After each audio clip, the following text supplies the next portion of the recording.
Okay. Okay, I think we're looking good to go. So welcome everyone to this Duo Tech Talk. Super pleased to have John Foote here. He flew in from Pittsburgh today to speak to us all. So huge thank you for him. WebAssembly. Who's heard of WebAssembly here? Who's used WebAssembly here? All right, well, that's pretty indicative. Who's used WebAssembly or heard of WebAssembly being used outside of the browser? There's one hand, or no, he was just pointing at the wall. Great. So no one. So you've got a captive audience, John. So John's principal security architect at Fastly, CDN, that I'm sure many of us both use and have heard of. And has been doing some really interesting work in WebAssembly, looking at it from the perspective of being outside of the browser. You'll hear a lot of talk about WebAssembly of like being a replacement for JavaScript. Who here would like JavaScript to be replaced? I'm underwhelmed by the number of hands there. Wow. Have you used it? It really needs replacing. So uh, John's going to be giving us perspectives of uses of WebAssembly and some of the properties that can provide outside of the browser. So it's going to be a really interesting talk. Before we jump into that, I'm going to introduce myself, Rich Smith, Director of Duo Labs. Lots of Duo's faces throughout the room. In particular, lady at the back, Marianne, do you want to give a wave? This is one of our lovely recruiters. So if you like Duo, you kind of like the stuff that we've been doing here and some of the folks that you've spoken to and want to find out a bit more, Marianne is the person to speak to, or pretty much anybody else from Duo. Everyone's happy to chat a little bit about the company and share their experiences here. Some general logistics. It looks like most people have found the beer and pizza. They will continue to be at the back. Audio and visual for the slides into the kitchen. So if you go out there for a refill, you're not going to miss anything. So feel free to just go back and forth as you see fit. Try and be quiet if you're making a move towards the back. Also, if you need bathrooms, they're round the corner and to the left. They're all gender bathrooms, so just take whichever one's free. If there is flames or smoke or general fire alarms, get outside. The nearest outside is either through that exit where it says exit, or through the other exit where it also says exit. So follow the signs to exit, follow the signs to light and air. You'll be golden. Any questions before we kick off? Toilets, fire, food. Keep the order in. Try not to cross streams.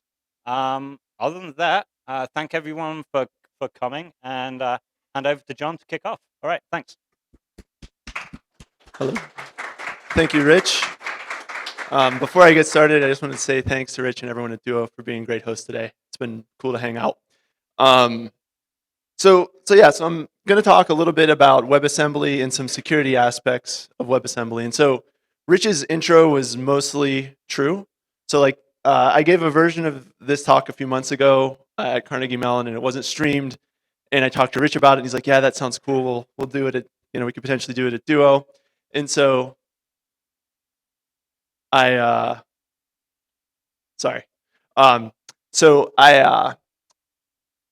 went through my slides and I realized I didn't remember what I talked about on any of them because they're like pictures and stuff. So I changed it up a little bit. So I will be talking about some browser stuff too. So I like both your intro questions, Rich. I wanted to ask, who does like web application security though? Okay, so more hands. Okay, cool. So WebAssembly is probably a thing you'll want to know about.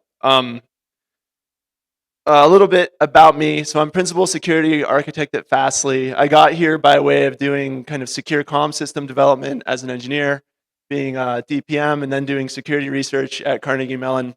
Then as a pen tester for a while, and then I joined Fastly. And so at Fastly, I kind of span the security interests there. So I do application security, infrastructure security, and some R&D, which is what I'm here to talk about tonight. A little bit of R&D stuff. So a little bit about Fastly, just to kind of motivate the talk. Fastly operates an edge cloud, which does content delivery and a whole bunch of other things around the globe. And so what we have is a bunch of these points of presence that aren't as big as like these massive data centers you have in Ashburn, but that run a lot of tenants that run customer code. So we have a whole bunch of these running in these points of presence around the globe.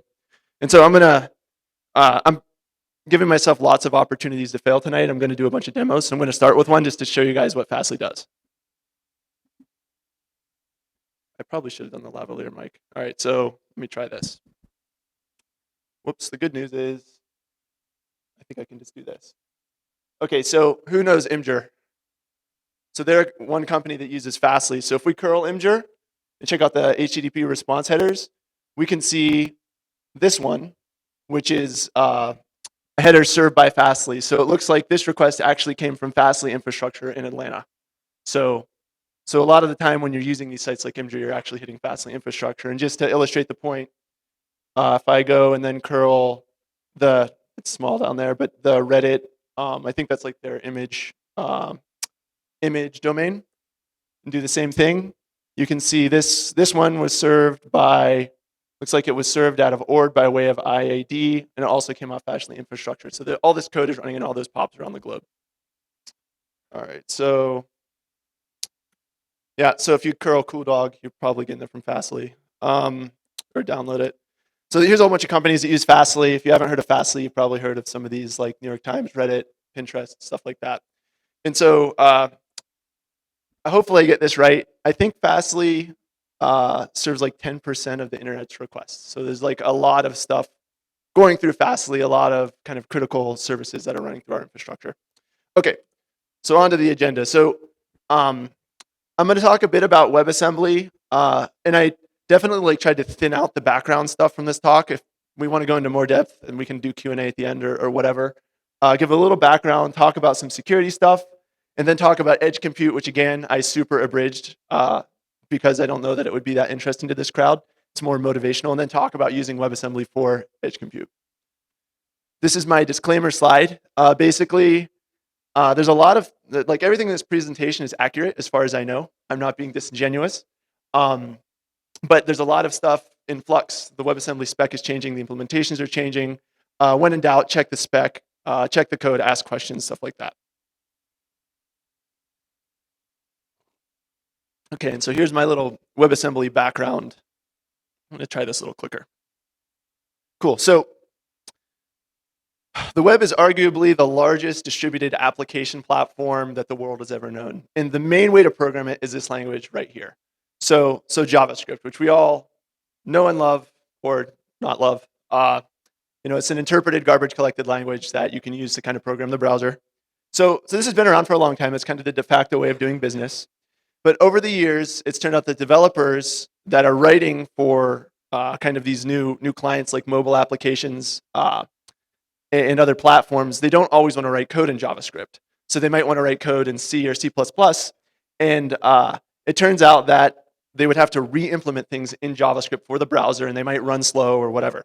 And so this was a problem. Android's one example. So if people are familiar with the NDK, you can write code in C and C++ that you can then run on the server or on desktop platforms, and then also Android.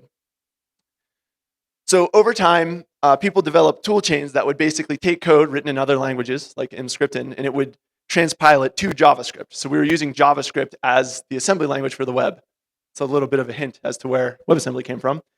There's other technology that's really cool, like ASM.js, which is assembler that gives the browser hints for performance optimization, which is pretty cool.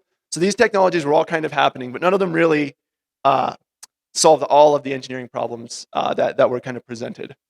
So the idea over time was to kind of have, a sort of virtual machine or layer that you could use to program the web. And so this isn't the first time this has happened. Who remembers ActiveX? Yeah, that was fun as a security researcher.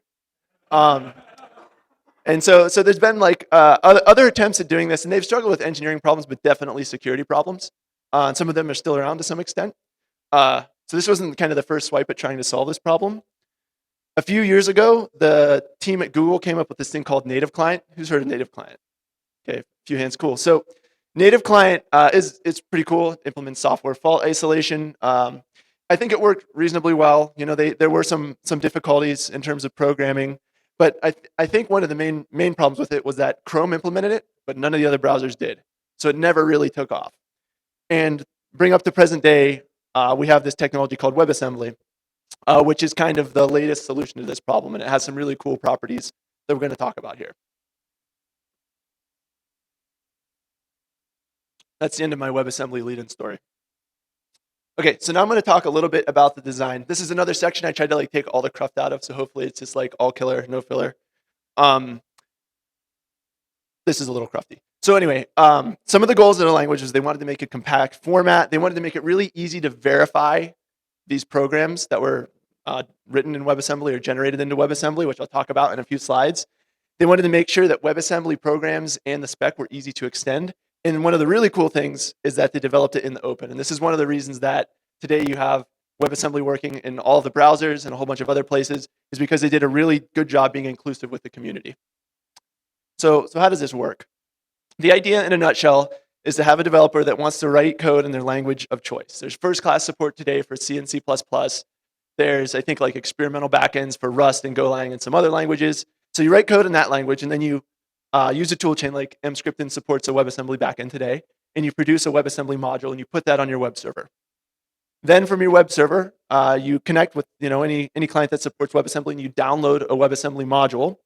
And so then from JavaScript today, for the most part, you take that module and you validate it. So this is the step that says this is a valid WebAssembly module, which again, I'll explain in a few slides. And once you determine it's a valid module, then you instantiate the module. So kind of like in OO terms, you have a module and you can have many instances of a module. And the instance has state associated with it. It has runtime bindings associated with it. And so it's kind of like the code in flight. Okay, so I'm going to do another demo really quick. And that these are some things that go fast in WebAssembly. Let me see if I can do this.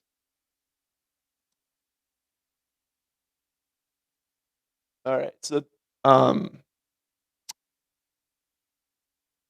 if this works, this is like supposed to be a facial recognition demo. I'm sorry about the face. But, well, the WebAssembly version isn't loading.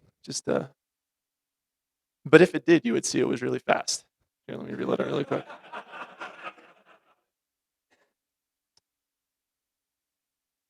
I'm struggling here. Anyway, there's other demos out there. If you go, oh, there we go. Okay, so you can see on your far right, I guess, the WebAssembly version, which is silky smooth.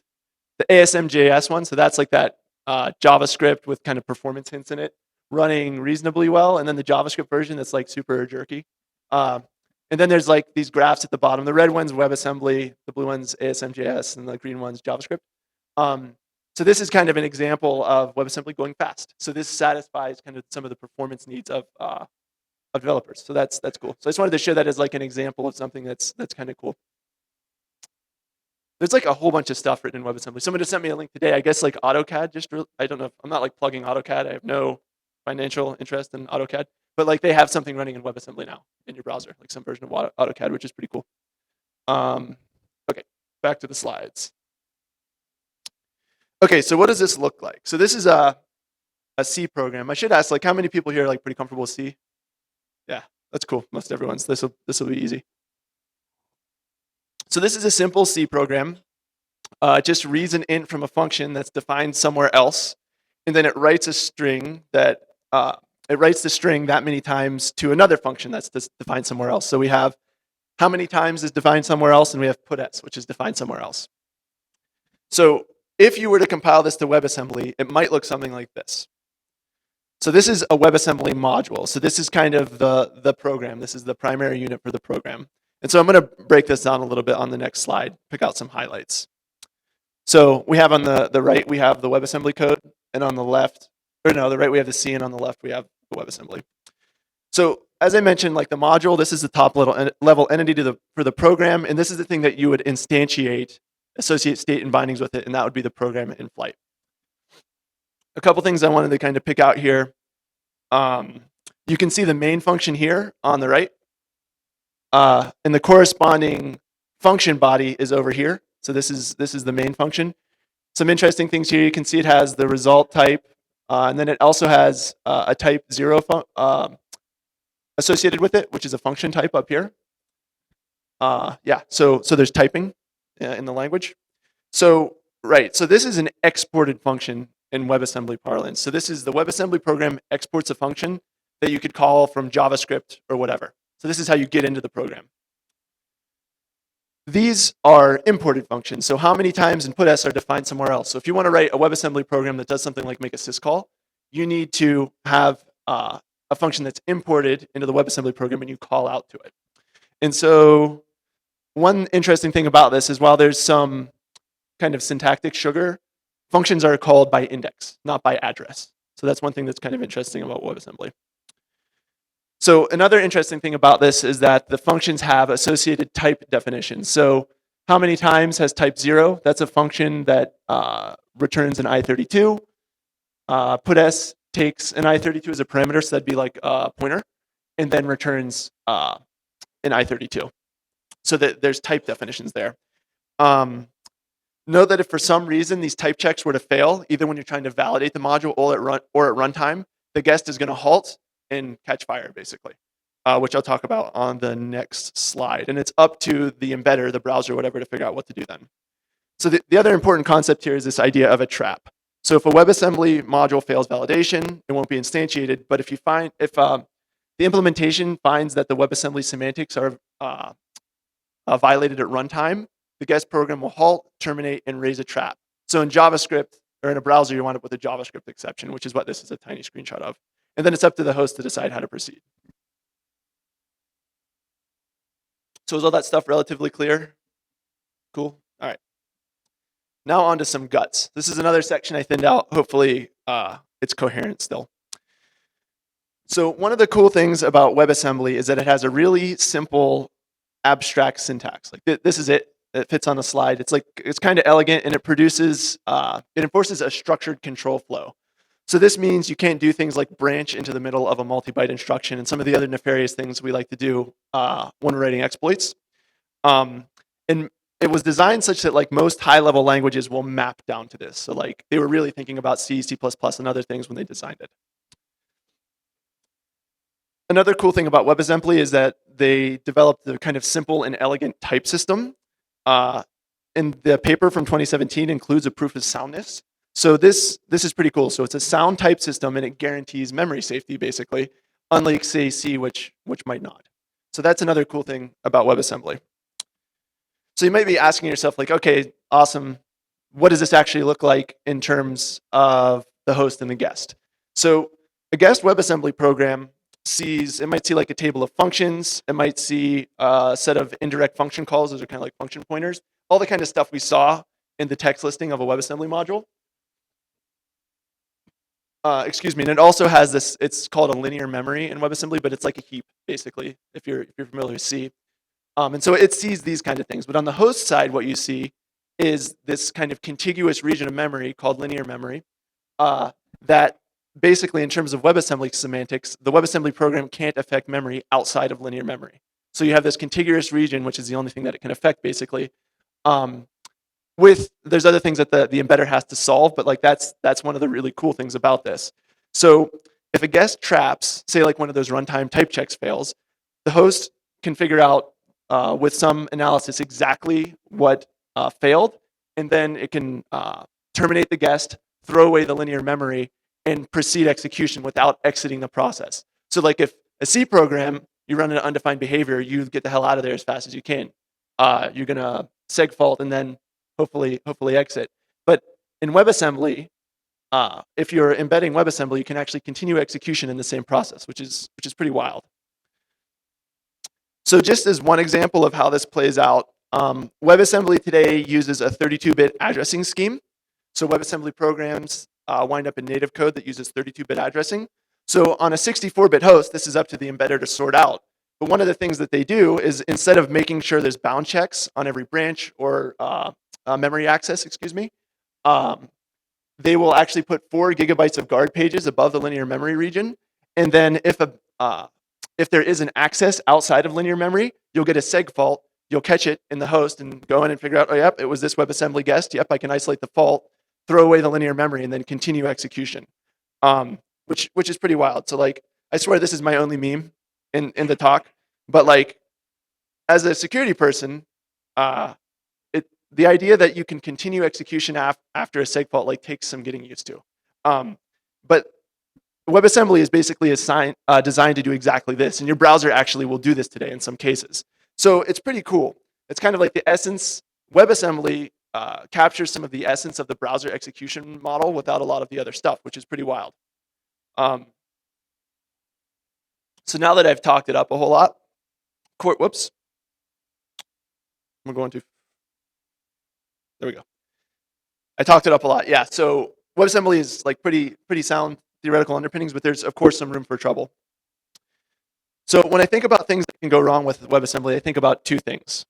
One is attacking the host embedding, and the other one is actually attacking guests. So when I talk about attacking the host embedding, this is like your typical pwn-to-own type stuff. Like there's a web browser or something that's running WebAssembly, and you want to get remote code execution in the context of the browser, get execution on the host. That's what I'm talking about when I say attacking the host embedding. So by host embedding, I mean a browser or something else that's implementing WebAssembly. And so while WebAssembly has like pretty strong underpinnings, it is still new code on the attack surface of a web browser. So of course, there's going to be bugs in it, even though there's strong security engineering. Of course, people are going to go after them. And so this is by no means like a complete list. This is just stuff that I like tabbed over a few months. But I wanted to call out a few of these issues that came out just to kind of illustrate some of the new attack surface. Right, so the first one is this one, 2017-5088. So one of the things that has to happen, right, is you have this new WebAssembly module that comes down from the internet, and you actually have to decode it, validate it, and instantiate it and run it. And so it turns out now you have kind of a compiler tool chain in your browser that's on the attack surface. So this one is a vulnerability, I want to make sure I have the right one, in the decoder that wound up leaking mostly arbitrary memory in the Chrome process address space. So this was like a pretty powerful vulnerability that could be used for as a primitive for exploit development. And let's see, it came out of the compiler toolchain. So now we have to think about securing the compiler toolchain. Like, has anyone thought about putting like say GCC just to take untrusted input off the internet? Like, it's not a good idea. But like this compiler toolchain has to be pretty hard so that it can do that. No shade on GCC, it's a great tool. Okay, so this other one was kind of cool. So like this is 5132. So this one was cool because it turned out that like due to a bug in code generation, you could craft some WebAssembly that would wind up corrupting the process heap. So like the code that came out of the compiler was incorrect, the native code, and when it would execute, something bad would happen. So like this is yet another thing to worry about with WebAssembly. Yeah, and this one, yeah, was relatively recent. Okay, and the last one I wanted to call out was, yeah, this is one, I mentioned like there's one compiled module, or there's one module in multiple instances. Well, so, and a researcher was able to figure out how to have time multiple instances such that the compiled module to instance relationship kind of got confused, and it could cause Chrome to access out of bounds memory and actually write to it. And so they're able to use this to write to arbitrary location in the process address space, and they got RWX memory. And so that's another thing to worry about, is actually like how the embedding works. This one is cool. I'd recommend checking it out because the guy chained together a whole bunch of bugs to get remote code execution. It's kind of baller. It's pretty cool. So these are all new things that can kind of go wrong. I don't mean to pick on Chrome. It's a great browser. There are CVEs in Firefox and WebKit and other things, but I just picked these ones out because I thought they kind of illustrated some different parts of the new attack surface. Okay. So yeah, so the other thing that we love to talk about is Meltdown and Spectre. So one of the interesting things, I guess, in terms of WebAssembly was that in terms of exploiting the speculative execution side channel, timing side channel, the idea is you need to have kind of a fine-grained timer, fine-grained timer so that you can determine if a cache access is faster or slower to determine if something was cached during speculative execution. And so in the browser web APIs, the JavaScript APIs, to mitigate this, they reduce the granularity of the timers because there's no reason web developers needed that granular of timing. But it turned out that you could actually have a WebAssembly guest program run in a tight loop and just update a counter in a shared array buffer, which is like shared memory between the guest and host. And then the host could just use that as a timer. And so pretty clever. So what they ended up doing was just pulling out those shared array buffers altogether, and they haven't been back yet. So this is just an example of like, security researchers will find a way. And so to kind of abuse this technology. So I thought that was pretty cool. And the other reason I included this one was that, attacking the host is like a pretty straightforward concept, I think, like we're used to browser exploits. And like when we think about Spectre, we often think about that like you're going to want to, whether you're in like a virtual machine, hypervisor, or any other multi-tenant scenario, you're thinking about it kind of attacking your kernel. But the other thing you can do with Spectre is attack other tenants. And so that's kind of what I want to talk about next to some extent. So the other thing that this is kind of like science fiction right now to some extent, but like we are seeing more and more stuff that was written in JavaScript now show up as WebAssembly. And people are going to do crazier stuff just like they always do now that we have new technology to build it on. And so I wanted to talk a little bit about some of the things that could happen in WebAssembly guests. So I mentioned the type system for WebAssembly is sound. And one of the ways they did this was they have like a pretty simple and elegant type system. And what that means is like all those fancy C classes and types and pointers and things that you came up with have to map down to these types basically. And so, so that's one thing to consider. That's kind of my lead in here. The other thing I mentioned was that most type checking occurs when a module is, well, some of it occurs when a module is kind of validated before you would even instantiate it and start running it. But the other place that type checks occur is during these things called indirect calls, which are basically like calling a function pointer in C or C++. So something like this would wind up becoming an indirect call in WebAssembly. And so it's worth noting that because of all the work they've done up front, you can't ROP a WebAssembly program. You can't do like a stack-based buffer overflow, but you can abuse this. And so that's what I'm going to kind of show you guys today with a hopefully not too contrived example. Okay, so here's where things can go completely off the rails. Let's try it. Okay, so what I've done, who's familiar with like type confusion? Okay, hands, some hands, that's good. This kind of assumes you are somewhat. Okay, so what we have here, this is from a pretty good Trail of Bits blog post on control flow integrity. This is kind of a demo program where the idea is, just like in the old days, you might have something that takes an instance of an object off the network or off the file system and then deserializes it and casts it to another type and then calls a function pointer on it. So like in this case, we have this, that's what's happening down here. So this is like our, pretend this happened in a vulnerable program.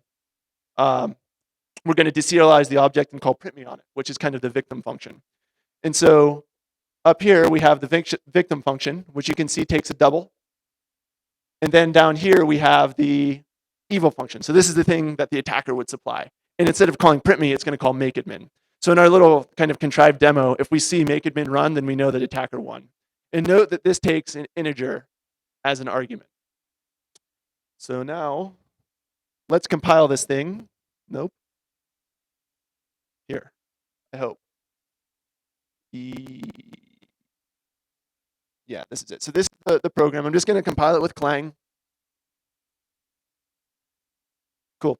And so now if I run it, it's hard to type with one hand.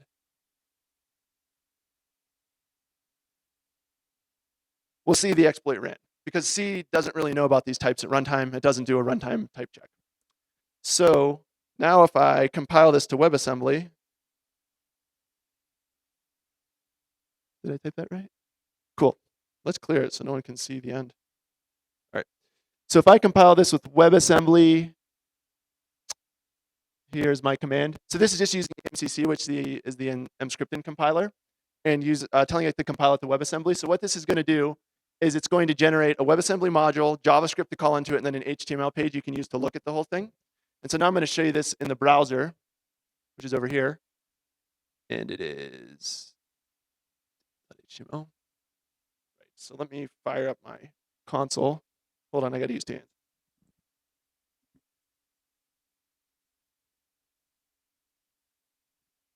This happened to me the other day too. So this is a cache version of the module, which is not going to work for me. Anyway, hold on just a sec. I'm going to do this right.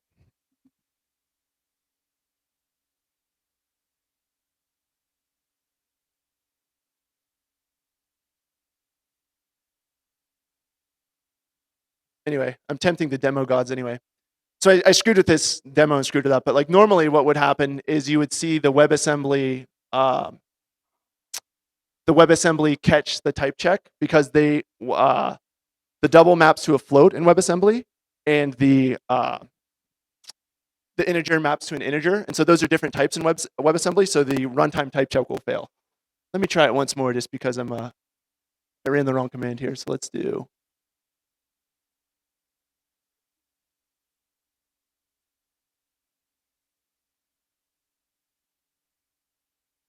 Yay. I just ran the wrong command on the last screen. I compiled the wrong file. So now you can see here that the type check fails. And so this exploit was actually blocked in WebAssembly. So it did a runtime type check because the C types mapped to different WebAssembly types. It caught it. So that's cool. And that's actually pretty awesome. But like let's see, we want it over here. So like another scenario which doesn't go so well. Do I have, hold on a sec.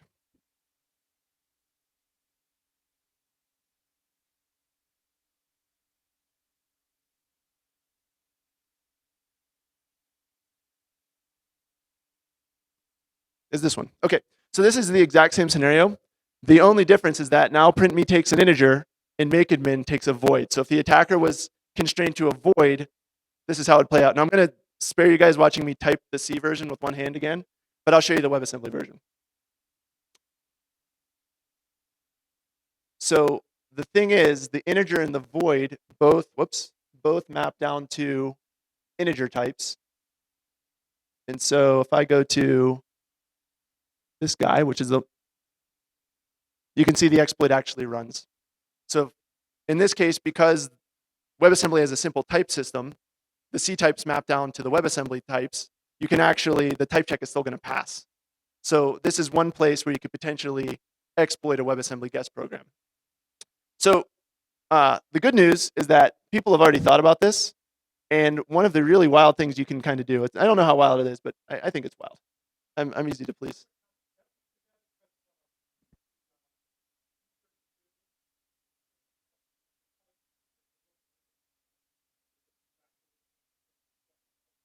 Perfect. Yeah. So the question was, is that because the void pointer turns out to be an int32 and the function pointers are exactly the same? That's exactly right. So the type check happens, but they just look like the same type.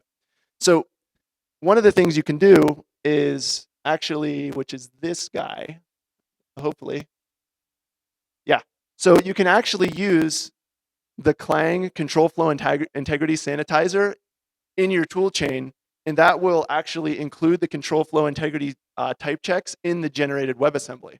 So now you can include the Clang sanitizers in your WebAssembly program. So if we try the exact same program again, but we use this version that I just produced, that is the CFI version. I hope I'm clicking the right file. You can see we actually trap. So we actually catch it. So that's pretty cool. You can actually include the Clang control flow integrity code in your generated WebAssembly, which is pretty neat. So yeah, I just wanted to share that to kind of like concretize some of the stuff. So like right now, there's actually more and more stuff being compiled to WebAssembly. The first time I was kind of digging into this stuff, the majority of what I found was like toys and crypto miners. So of course I looked at the crypto miners, but it was the proof of work was in WebAssembly, like everything else wasn't. So there wasn't a security control in WebAssembly to bypass, but we'll start to see that, I think. And so this sort of stuff will kind of be the thing we look at. There could be new classes of attacks here. Okay, now I'm going to skip through all my backup slides. Cool. So yeah. So we'll see less JavaScript, more security controls in WebAssembly, and it might become the subject of attack patterns, kind of like cross-site scripting and JavaScript or whatever, only hopefully it's not nearly as bad. Okay, so this is what Rich was alluding to earlier. So like web browsers were definitely one of the first use cases for WebAssembly, but the designers actually recognized that there was other potential applications of the technology. And that's what I'm going to talk about next. Who's heard of edge compute? 2 hands. It's like totally a buzzword. But it means something. So I thinned out a whole ton of slides about research and stuff and just brought it down to pretty much this one. So I think the idea is more and more we have a ton of data sources. So you have cameras, you have phones, you have all this crazy stuff. And then those are also the places that the data needs to be delivered. And it doesn't make sense to go all the way back to the cloud to do processing or routing and then bring it back to the end device. So like there's no reason, as terrifying as it might be, there's no reason for like your toaster to talk to your washing machine by going back to the cloud. I mean, maybe they shouldn't be talking anyway, but they will be. So I think that the idea with edge compute is like you're doing more and more computation stuff closer to the data sources in kind of data sinks. And so that might be, it might include a mobile device, but it might include servers at your house, servers at the cell phone tower, your edge cloud or whatever content delivery network, or all the things in between you and the data center. This is, I kind of cut out the story around this, but I just wanted to share this. This is from my local grocery store. And I used to think there was like a few cameras, but there's like an Orwellian number of video cameras in the grocery store. And like I actually asked the people about it, and I guess it's some sort of like customer tracking system. But this is an example, like this is a ton of video. Like, does it need to all go back? Probably not. They probably have servers somewhere nearby, if not in the store in like a regional data center to deal with this stuff. Okay.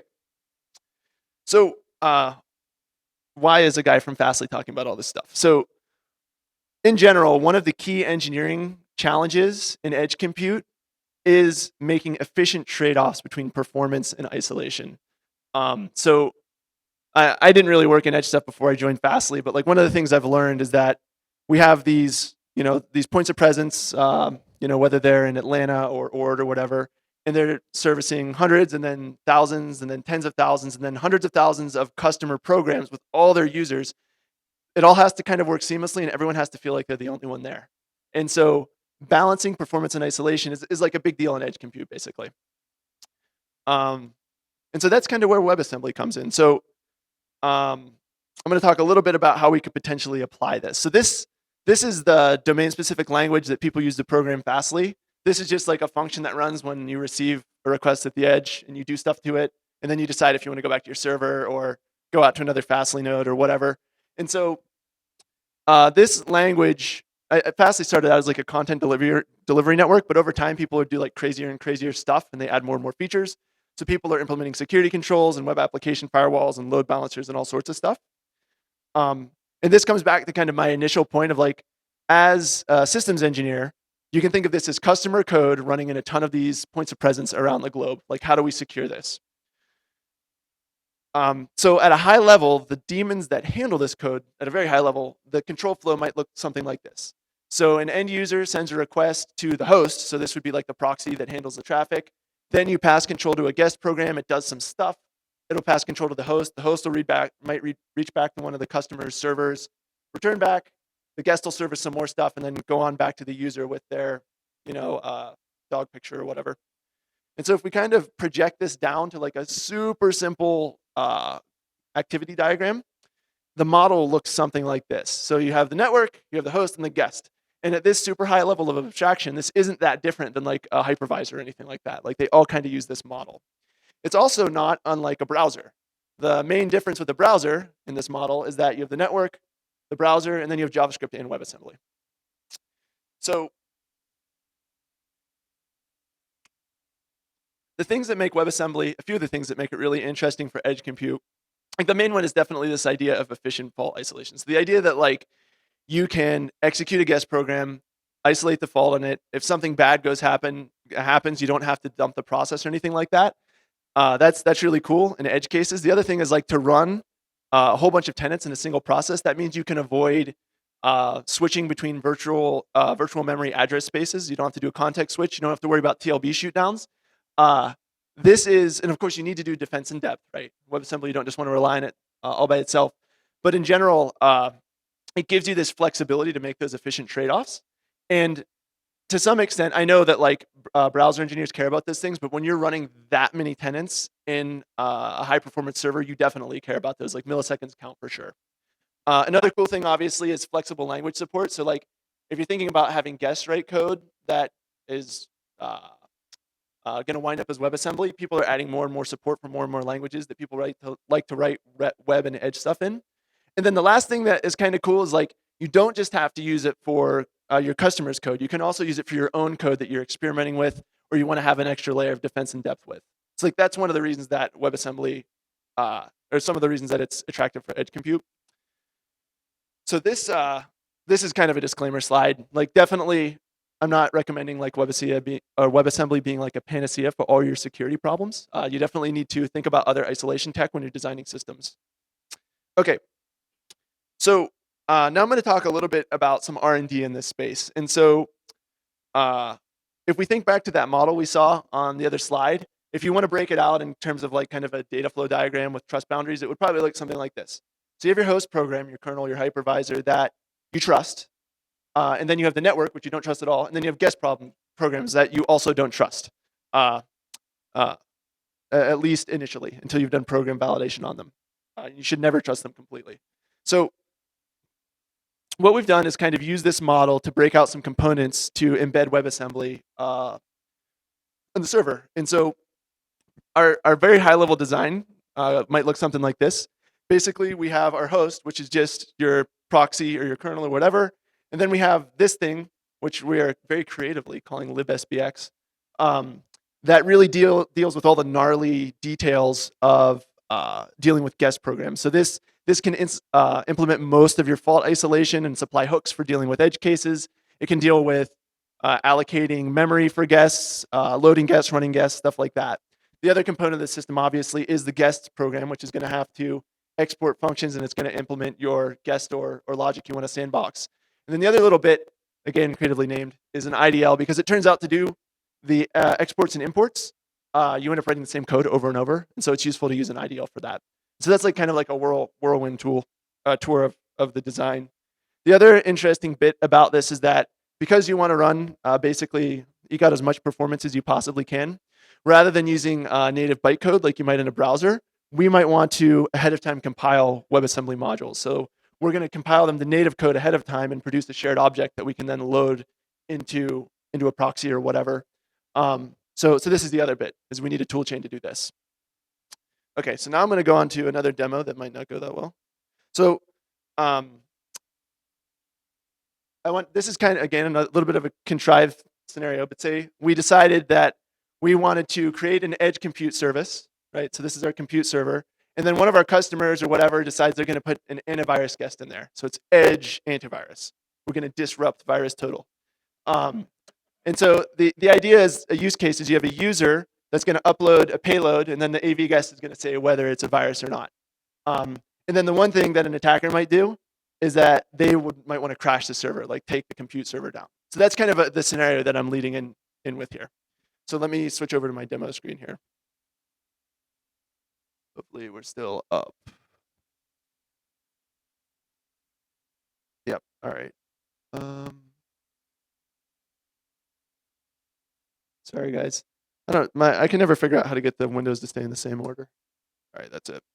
Okay, so what I did to create this was like I Googled a TCP server and I found this one from a CMU class that's just like very simple. And so that's what we're going to use for our demo.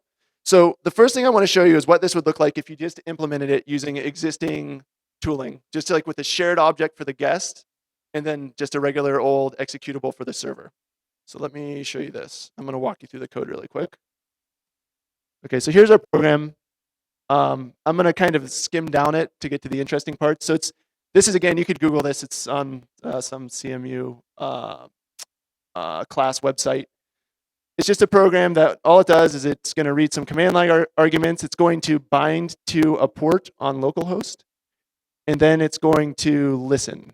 So let me get down to the listen part. There's the bind, and there's the listen. Is everyone familiar with this sort of stuff, like binding and all this? All right, cool. And so the next thing that we're going to do in this program, so this is a modification that I added in, is we're going to load our like edge compute customer code. So this is pretty straightforward. So we're just going to load a shared object that I've compiled ahead of time. So, and yeah, we're going to export the, this would be an exported function called detect virus. And so the program's then is going to just start accepting connections. When it gets a connection, it's just going to read stuff off the socket, which is right here. And then we're going to take the stuff and we're going to pass it into our guest program. And depending on what the guest program says, it's going to say whether a virus was detected or not. And let me show you the guest program really quick. I should split it, I guess.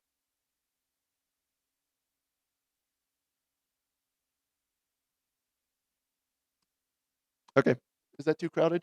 Hopefully it's okay. So here we go. So this is our guest program. You can see it takes a buffer as an argument, and then it has a reference parameter that's a result. All it does is look at the first byte of the payload that gets sent in. That's the length of the payload. And then it just uses mem to look through the payload for our one signature that we have, which is the icar string. So this is our POC, our MVP. So that's the guest program. And then I'll spare you, but basically this just loops at the end. That's it. So let's run this, hopefully, over here. So I have this kind of set up in a tmux session over here. So close. Okay, so I'm going to compile the program. Well, first I'm going to compile the guest. Pretty straightforward. Compile a shared object. Then I'm going to compile the host, which is this guy. And then I'm going to run it. Okay. So now I'm going to send some. I have a couple, and this is going to be hard to do. I have a couple payloads that we can send in. Let me just show you. Man, maybe I have them in my back scroll because this is going to be painful to make me. Yeah, there we go.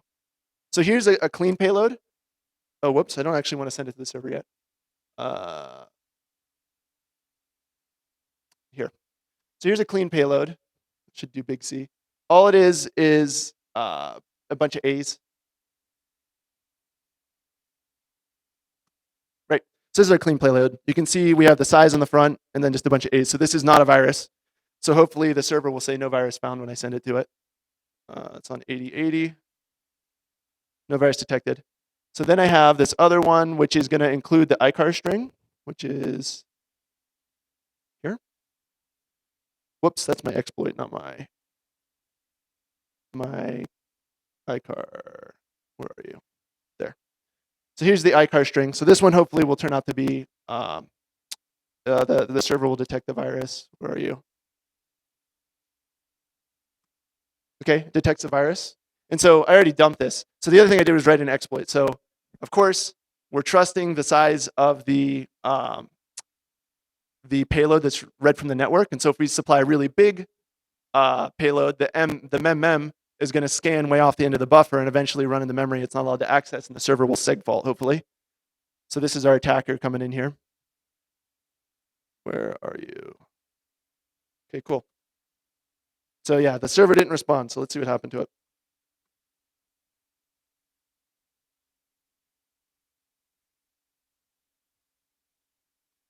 Cool. Yeah, and we see it segfaulted, so too bad for us. The attacker won. Okay, so now I'm going to show you, thanks for bearing with me. I'll show you the WebAssembly version of this. So where are you? Here. So we're going to use the exact same guest program.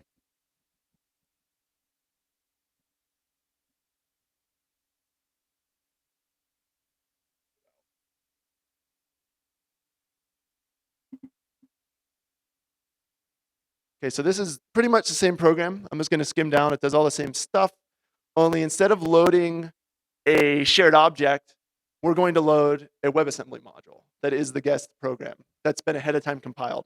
The other thing we're going to do is create a pool of instance memory so that we can allocate instances really fast. So then if I scroll down, everything else is pretty much the same. Now in terms of WebAssembly, that detect virus is an exported function. So that's a function that the guest program has exported for us to call into. And so the next interesting thing is that we're going to instantiate the module. So this is going to create the code in flight with the bindings and so forth. Then we're going to allocate linear memory for it and do some other setup stuff, copy some stuff into it. And then we're going to actually jump into the WebAssembly guest, which is this. We're going to actually start running the instance. Then once it's done, we got an assert there, that we're going to do the usual thing of like say if a virus is detected or not. But the other thing we're going to do is determine if a trap was raised during execution. And if a trap was raised, then we're going to just print the standard out. But in more of like a real world scenario, you could ban the guest, you could ban the host, or excuse me, you could ban the user or the guest program and alert ops or whatever else. So this is the place where you could kind of take defensive measures. So okay, so now I'm going to compile this thing, which is a little more interesting. Let me switch over to my other tmux section.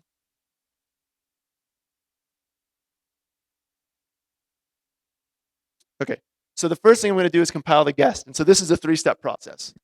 The first thing I'm going to do is use Clang to generate a WebAssembly module for the guest program. So LLVM can do this today. You can generate WebAssembly from LLVM.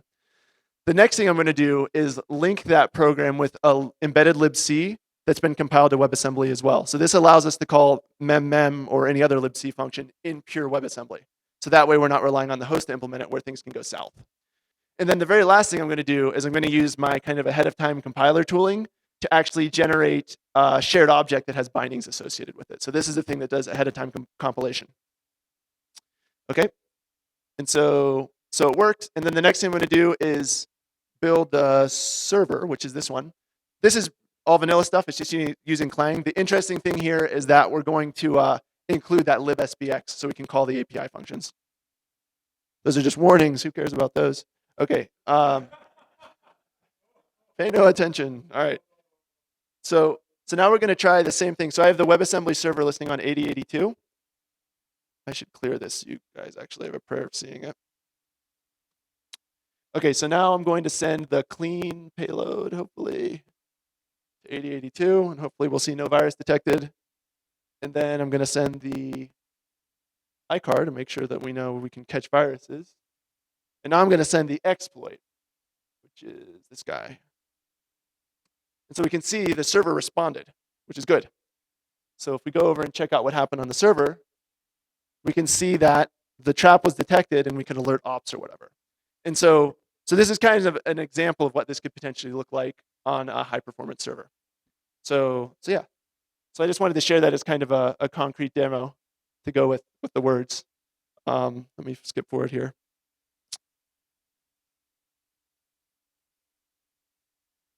Yeah, so hopefully that helped with understanding how WebAssembly might be applied for performant tenant isolation on a server. So to wrap things up here, as computation moves toward the data sources and sinks, we'll probably see an increased demand for efficiency in performance versus isolation trade-offs. And WebAssembly provides a framework for doing that, for kind of performant fault isolation and sandboxing of untrusted code. It's not a magic solution. There's definitely work to do. There's some things you can screw up, but it provides pretty solid underpinnings for doing that. So WebAssembly and some of the non-web embeddings could change our perspective on what can be done on these edge platforms. And I think it's interesting as a security engineer and a security researcher because it's something that seems to be taken off. And of course, there's still room for trouble. So there's plenty of interesting things to look at. There's some room for mayhem. And that's it. I hope you guys found that interesting. Thanks for being a great audience. And I guess I'll stick around for questions. Thanks.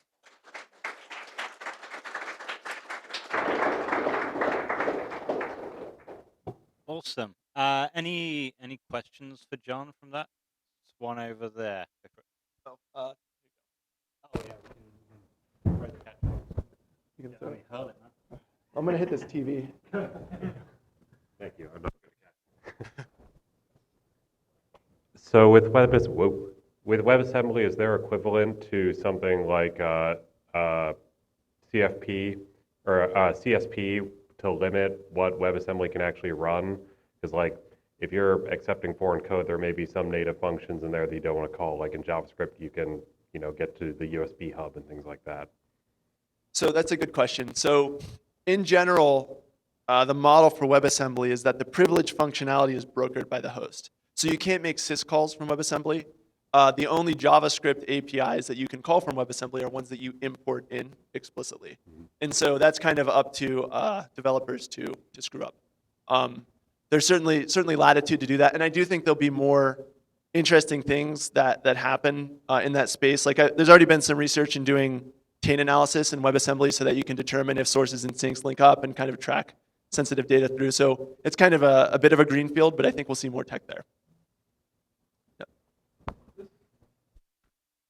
More of a comment, I guess. As I was listening to you give this talk, especially the later part of it, I'm thinking, why would you do all this? But now I'm kind of like, WebAssembly is just sort of like, what you're using it for here is sort of like it's like to build your own sandbox, essentially, yeah, for guest apps, where you can have fine-grained control over what they can and can't do, and also provides mechanisms that like just running on the host OS won't do for you, like catching seg faults like that, mm-hmm, and providing some sort of an mitigation action rather than just saying, oh, I'm done. Yeah, bail. Yeah. So did I understand that right then? Yeah, that's right. So like native client was really like the first paper I read about native client, it was about software fault isolation. So like a lot of the same folks that worked on that are working on this, so it supports that basically. And so you can use it to build a sandbox, but it's kind of like a Lego set, like you have to put it together. But I think you characterized it correctly. So it gives you the ability to make efficient trade-offs, basically. Okay, because I'm thinking about other, like way back, I'm old enough to remember when Java was first announced. I'm giving away my age. And that was one of the things they talk about, it's this nice sandbox. And of course, we find out otherwise. But at the same time, though, it wasn't a particularly efficient language. The execution time was slow. Or this you kind of get, you can still program in like C or C++, C++ or whatever other language, the WebAssembly supports, but you get the speed but you kind of get this, like you said, a very tightly controlled environment. Like even if you run something in a container that still has access to syscalls and what's available on the underlying OS. Here it's like, okay, it's kind of a pain because you're going to have to be the one to provide all that kind of functionality. But the good news is you're the one who provides all that functionality. You control it, yeah. So they can't, now that the attack surface is very limited. No, that's right. I think you've got it. Like, I'm probably the wrong person to talk about this, but like we all from time to time think, is the browser the new desktop? Like what's happening? And like already today, if you think about like a tab you have open in Chrome that's going to be a process, there's a ton of different trust domains in there for all the different origins, basically. And that's kind of the world that this was born out of. And performance is a huge deal. So like, I think they thought hard about all these problems. And we have other people at Fastly that are actually in the community group and so forth. I am technically, but they have all the meetings out there. But like, some of the people that were involved there did do this before with native client. Like it's some of the same people that have been involved in this stuff for years. So I think they've kind of learned from those things. No, this application alone could, this could supplant it, its uses, in the browser. Maybe. Just thinking. Thank you. Thanks for the comments. I'm curious, play devil's advocate here. How does this really differ a whole lot from, say, a Java applet? So I think the performance as a first-class feature is one. I think the security model of the environment that it runs in is different as well. So like the idea of running a WebAssembly app on the desktop, like it's there, but it was not like the first class, the first platform that was targeted, basically. It was designed to run in browsers with that sort of trust model. I think from, I think the security design is different. Like there's not like a security manager and all these sorts of things that you run into with Java. So I think there's a lot of things that are different from that perspective. They did kind of think about it being a compilation target as kind of a first class. Maybe they did with Java back in the day too, with bytecode. Like you could write code in some other language, like Python, things like that. But I think that's another thing is they kind of had this specific use case in mind. Yeah, so I don't know. Hopefully that answered your question to some extent. Did you have any specific points in mind that you thought were similar? Oh, I guess I was just thinking about all the sorts of attacks we did and things like that. We could do again with this. So potentially, I think some of that, a fair amount of the stuff that happens in Java is kind of left undefined by design in terms of extensibility in WebAssembly. Like if you want to think about how you secure your web application that gets compiled to WebAssembly, it's up to you today at least to figure out how you're going to implement your security controls. What functions are you going to import into the WebAssembly module? How are you going to validate things that come out of the WebAssembly module? Like that's up to you to sort out. And also validate things going in. Yep.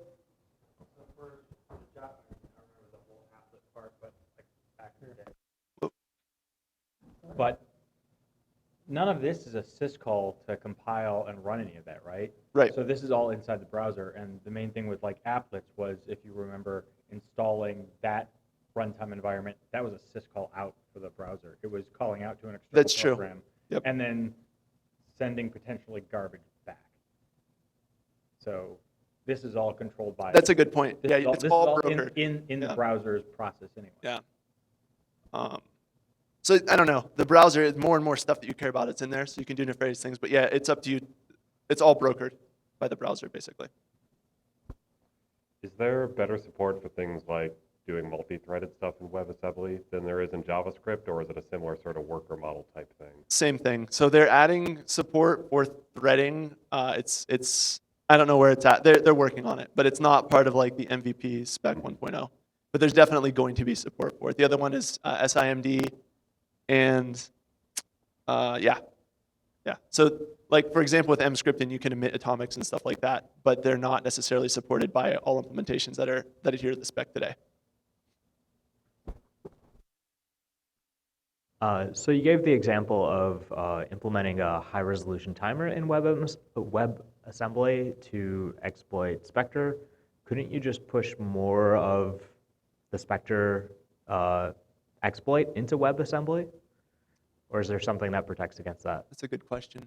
So with the, So I'm going to just try to answer this incorrectly off the cuff. But if I recall correctly, to exploit Spectre in the browser, you had to allocate a bunch of large arrays. I don't know. Like, so you would have to be able to access. I don't know. It's a good idea. I don't actually know if there's more you could do in WebAssembly to exploit Spectre. Any other question? Josh, did you have a question? No? You sure? Any other questions from folks in the room? So you said it's like performant. Is like there must be some overhead for running it. Is there? I mean, have you benchmarked that or anything? Yes. I can't. I'm not at liberty. I actually don't know what the numbers are, but like, yes. So the target I think is like 5 to 10% of native or something like that for browsers. For the ahead of time compiled stuff, like I would say we're working on it. So it's definitely top of mind. Good question. Other questions? Have you got thoughts on when like spec v1 is going to be kind of ratified and out? Well, spec v1 I believe is. It's already Yeah, but you can run WebAssembly in your phone if you want to.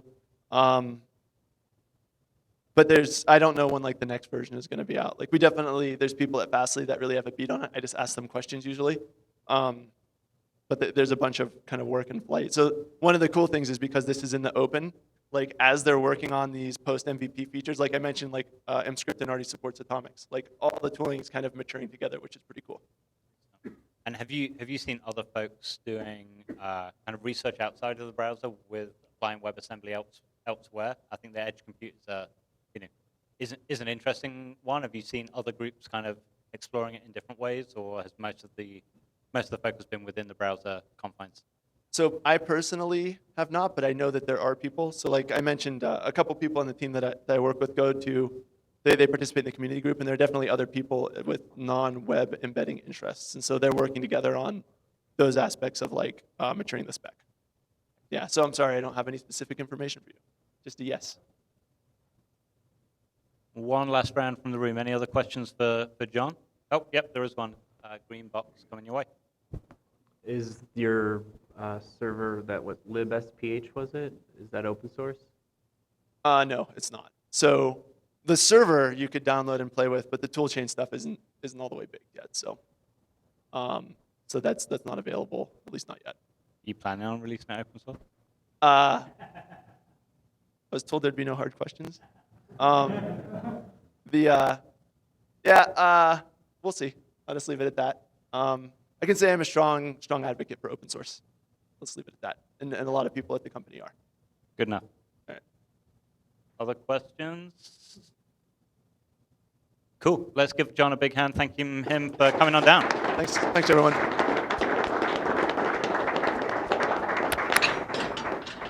So still a bunch of pizza at the back. I guess there's still beer in the keg. Hopefully there is. So feel free to kind of hang around and chat. But otherwise, have a great evening. Thank you for coming along. There'll be another tech talk in, I think, 3 weeks. But I will check my own website and check it yourselves. Thanks for coming.